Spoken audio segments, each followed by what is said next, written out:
Semoga yang subscribe berikan rezeki melimpah dari arah tak terduga. Dan yang like komen, dimudahkan jalannya menuju surga di hari akhir nanti.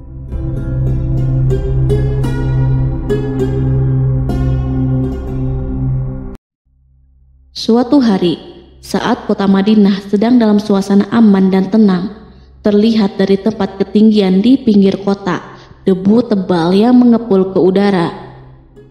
Debu itu semakin meninggi, bergumpal-gumpal hingga hampir menutup angkasa. Angin yang bertiup menyebabkan gumpalan debu dari butiran-butiran pasir Sahara yang lembut dan terbang menghampiri pintu-pintu rumah di Madinah dan berhembus dengan kuatnya di jalan-jalan. Orang-orang menyangka ada badai yang menyapu dan menerbangkan pasir, tetapi kemudian dari balik tirai debu itu mereka mendengar sebersit kabar tentang kedatangan kafilah besar yang panjang.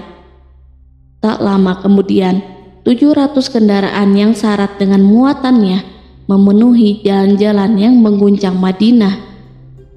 Orang-orang saling memanggil dan mengajak sesamanya untuk menyaksikan keramaian ini, serta turut bergembira atas kedatangan harta dan rezeki yang dibawa kafilah itu.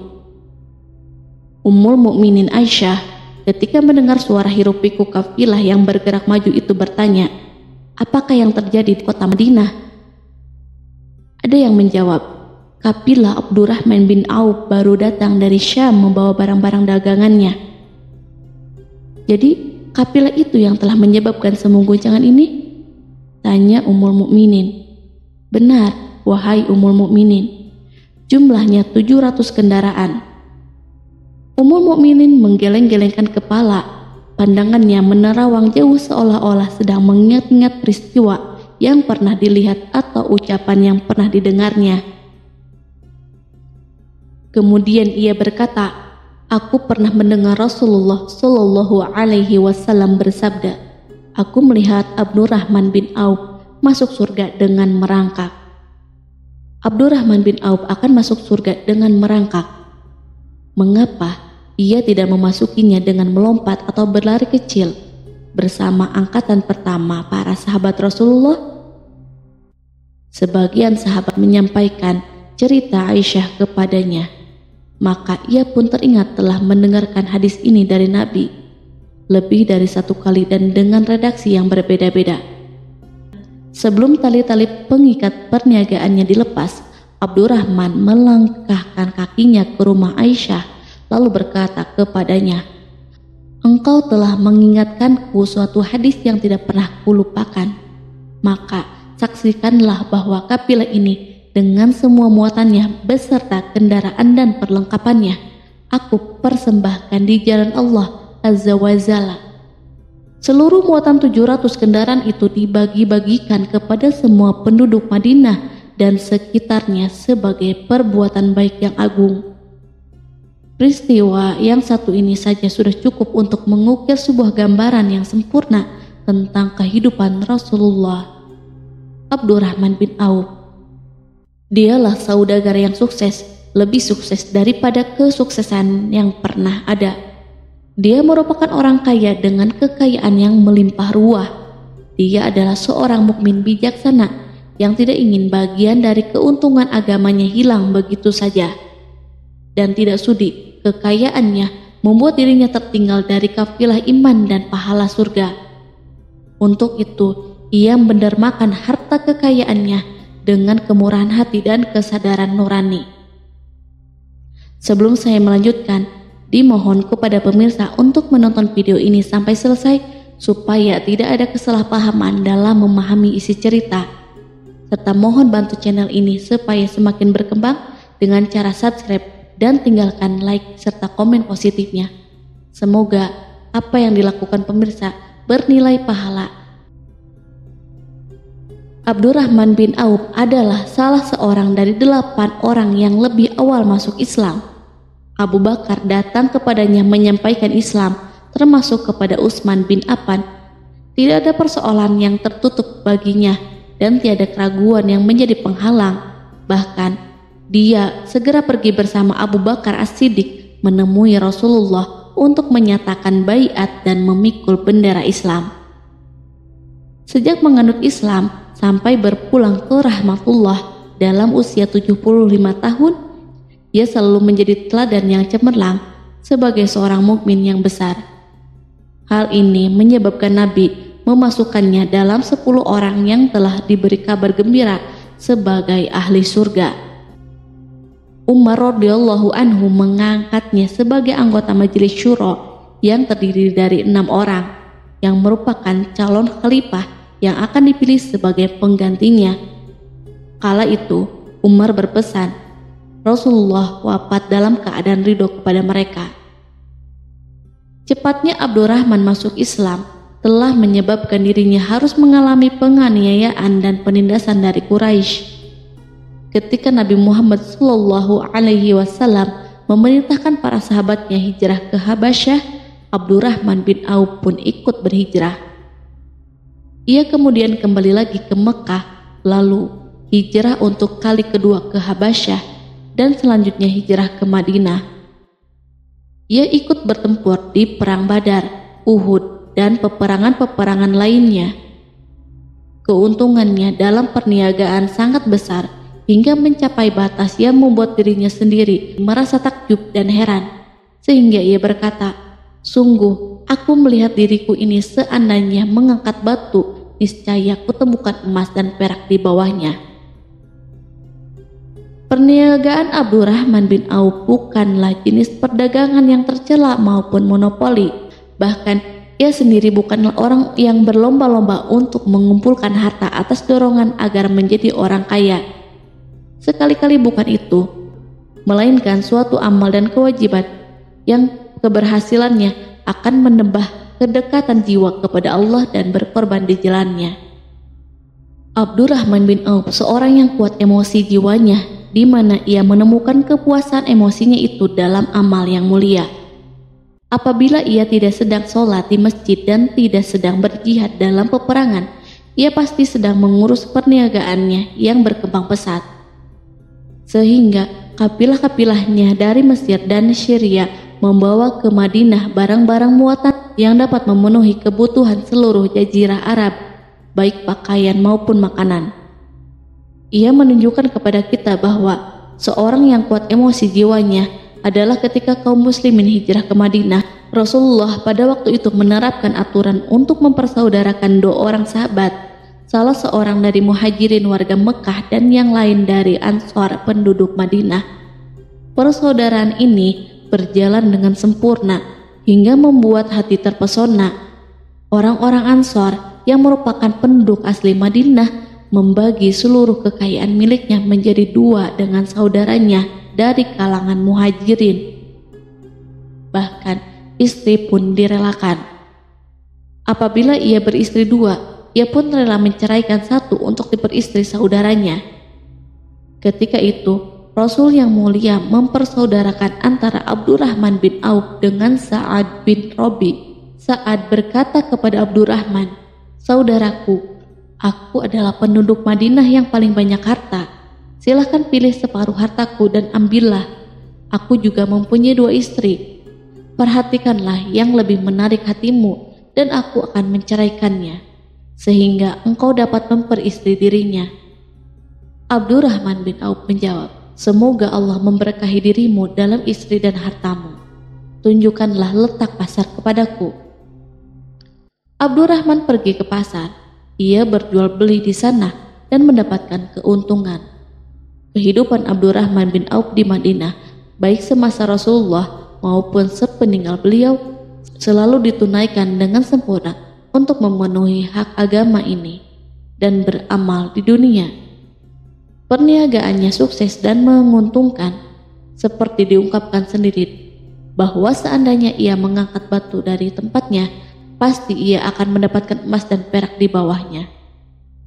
Salah satu faktor yang membuat perniagaannya berhasil dan mendapatkan berkah adalah karena ia sangat selektif untuk berniaga yang halal dan benar-benar menjauhkan diri dari segala bentuk jual beli yang haram, bahkan yang subhat sekalipun. Selain itu, faktor yang menambah kejayaan dan keberkahannya adalah labanya yang bukan untuk Abdurrahman bin Auf sendiri, melainkan di dalamnya terdapat bagian Allah yang ia penuhi dengan baik. Ia menggunakan hartanya untuk memperkokoh hubungan kekeluargaan dan mengeratkan tali persaudaraan, serta menyediakan perlengkapan yang diperlukan tentara Islam.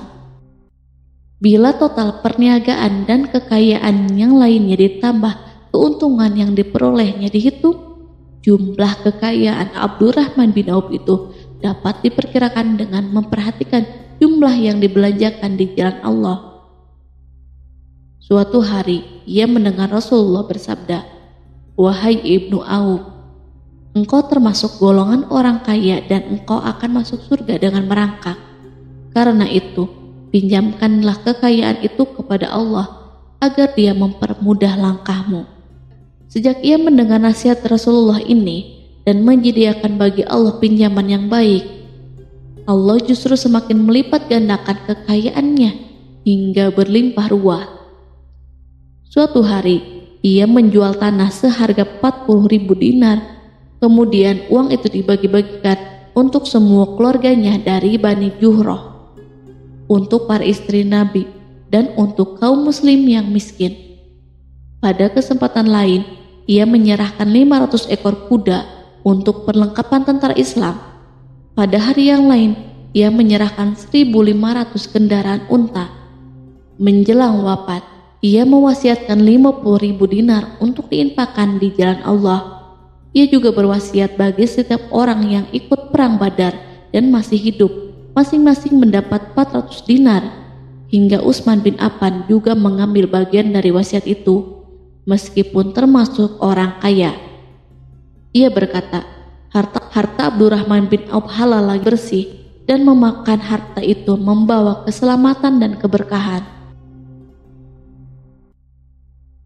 Ibnu Auf adalah seorang yang mengendalikan hartanya, bukan dikendalikan oleh hartanya. Sebagai buktinya, ia tidak mau celaka dengan mengumpulkan dan tidak menyimpannya. Bahkan ia mengumpulkannya dengan tetap merendahkan hati dan dari jalan yang halal.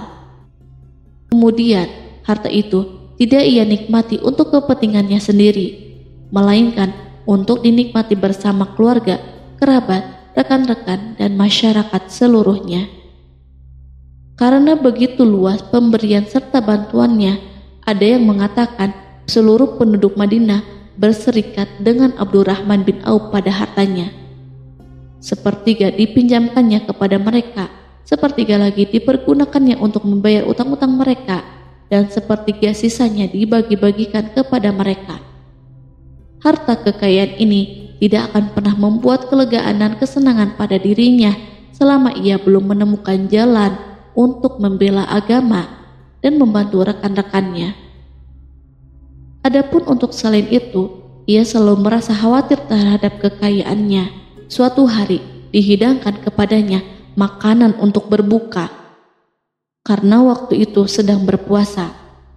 Ketika pandangannya tertuju pada hidangan tersebut, selera makannya pun bangkit. Namun ia justru menangis sambil berkata, "Mus'ab bin Umair telah gugur sebagai syahid, dan ia jauh lebih baik daripada aku. Ia hanya mendapatkan kapan sehelai kain yang jika ditutupkan ke kepalanya maka kelihatan kakinya, dan jika ditutupkan ke kedua kakinya terbukalah kepalanya. Demikianlah pula Hamzah yang jauh lebih baik daripada aku. Ia pun gugur syahid, dan saat akan dikuburkan hanya mendapatkan sehelai selendang. Dunia telah dihamparkan kepada kami seluas-luasnya, dan hasil sebanyak-banyaknya telah diberikan kepada kami. Sungguh, kami khawatir bila pahala kebaikan kami telah disegerakan balasannya di dunia." Pada peristiwa lain, sebagian sahabat berkumpul bersamanya menghadapi jamuan makan di rumahnya.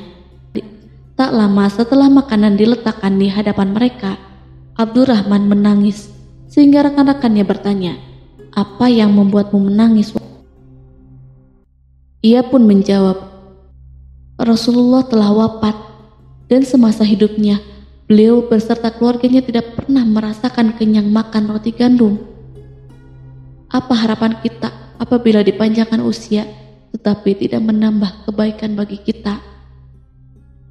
Demikianlah kekayaannya yang melimpah itu sedikit pun tidak membangkitkan kesombongan dan takabur dalam dirinya. Bahkan orang-orang mengatakan tentang dirinya, seandainya seorang asing yang belum pernah mengenalnya kebetulan melihatnya sedang duduk bersama budak-budaknya, niscaya ia tidak akan bisa membedakan di antara mereka. Tetapi bila seorang asing itu mengenal satu saja sisi jihad Ibnu Auf dan ujian yang dihadapinya, ia pasti langsung mengetahui siapa dia.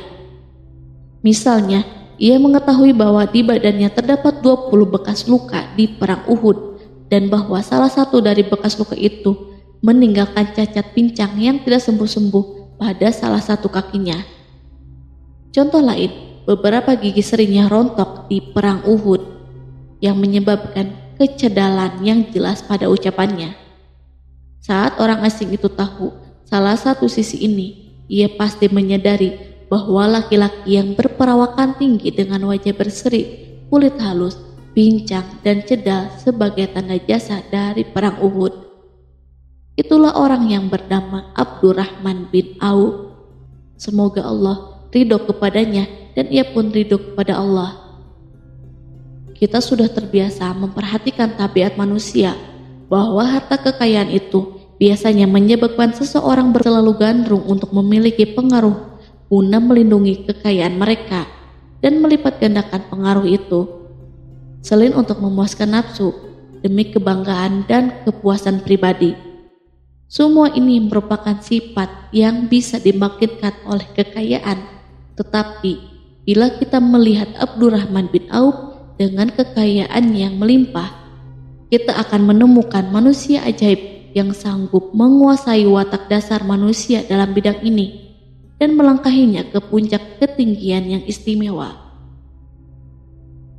Peristiwa itu terjadi ketika Umar bin Khattab hendak berpisah dengan rohnya yang suci dan memilih 6 orang di antara para sahabat Rasulullah agar mereka memilih salah seorang di antara mereka untuk menjadi khalifah yang baru. Pada waktu itu, semua jari menunjuk ke Ibnu Auf. Bahkan sebagian sahabat telah menegaskan bahwa dialah orang yang lebih berhak menjadi khalifah di antara 6 orang itu. Namun ia menjawab, "Demi Allah, seandainya diambilkan pisau lalu ditaruh ke atas leherku, kemudian kalian menusukkannya sampai tembus, itu lebih aku sukai daripada menerima jabatan tersebut."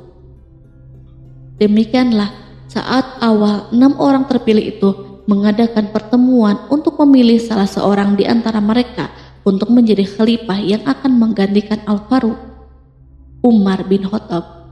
Abdurrahman bin Auf telah menyatakan kepada rekan-rekannya bahwa ia telah melepaskan haknya yang dilimpahkan Umar kepadanya sebagai salah seorang dari 6 calon yang akan dipilih menjadi khalifah.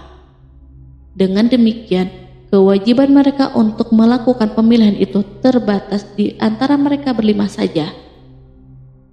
Sikap juhudnya terhadap pangkat jabatan ini dengan cepat telah menempatkan dirinya sebagai hakim di antara 5 orang tokoh terkemuka itu. Mereka menerima dengan senang hati agar Abdurrahman bin Auf menetapkan pilihan khalifah itu terhadap salah seorang di antara mereka berlima. Ali mengatakan, "Aku pernah mendengar Rasulullah menyipatimu bahwa engkau adalah orang yang dipercaya oleh penduduk langit dan dipercaya pula oleh penduduk bumi." Ibnu Auf akhirnya memilih Utsman bin Affan untuk jabatan khalifah dan yang lainnya pun menyetujui pilihannya. Itulah hakikat seorang laki-laki yang kaya raya dalam Islam. Apakah Anda telah memperhatikan bagaimana Islam telah mengangkat dirinya jauh di atas kekayaan dengan segala godaan dan penyesatannya itu, dan bagaimana ia menempa kepribadiannya dengan sebaik-baiknya?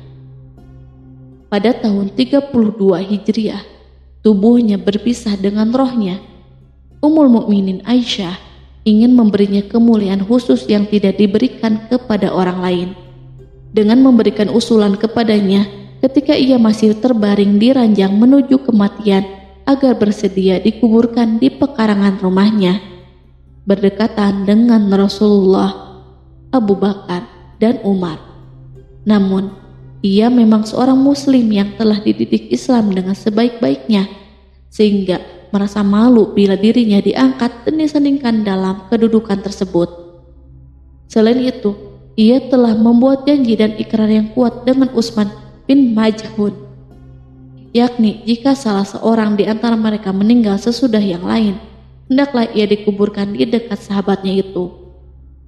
Saat rohnya bersiap-siap memulai perjalanan yang baru, air matanya meleleh, sedangkan lidahnya bergerak-gerak mengucapkan kata-kata, "Aku khawatir dipisahkan dari sahabat-sahabatku karena kekayaanku yang melimpah ruah." Namun, ketenangan dari Allah segera menyelimutinya.